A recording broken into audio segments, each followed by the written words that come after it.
ஆனால் நெக்ஸ்ட் பார்க்கறது ஒரு லோ பட்ஜெட்ல குவிட்டுண்ணே. 16 மாடல் 3 ஓனர்ண்ணே. ஓகே. 2 லட்ச ரூபா கோட் பண்றோம், வாங்க ஏதாவது கம்மி பண்ணி கொடுக்கலாண்ணே. வண்டி நல்லா இருக்கும். 2012 மாடல். வண்டியில சின்ன சின்ன வேலைகள் இருக்கும், மற்றபடி வண்டி ஓட்ட நல்லா இருக்கும். ஏசி ஒர்க்கிங் தான். 2016 மாடல்ண்ணே. சிங்கிள் ஏர் பேக் வந்துடும், மியூசிக் சிஸ்டம் வந்துடும், ஸ்டாண்டர்ட் ஆப்ஷன் எல்லாமே வந்துடும்ண்ணே. 2 லட்ச ரூபா பட்ஜெட்ண்ணே, ஏதாவது கம்மி பண்ணி கொடுக்கலாம். ஒரு 2 லட்சம் தானே? 16 3 ஓனர். ஒரு 1.25 ரூபா to 1.5 ரூபா லோன் கிடைக்கும் இந்த வண்டிக்கு. ஒரு 50,000 60,000 இருந்தா போதும், வண்டி எடுத்துக்கலாம். டவுன் பேமெண்ட் கொஞ்சம்.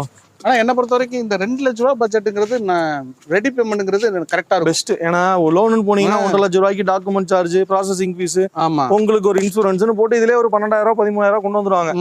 அது வேஸ்ட். வட்டி இல்லாம 13,000 வேஸ்டா போகும். அந்த 1.5 லட்ச ரூபாய்க்கு. ஆமா, 1.5 லட்ச ரூபாய்க்கு நீங்க வட்டி அது கணக்கு பண்ணோம்னா கட்டி முடிக்கையில 2.5 லட்ச ரூபா கட்டி முடிச்சிருப்போம். ஆயிரும்.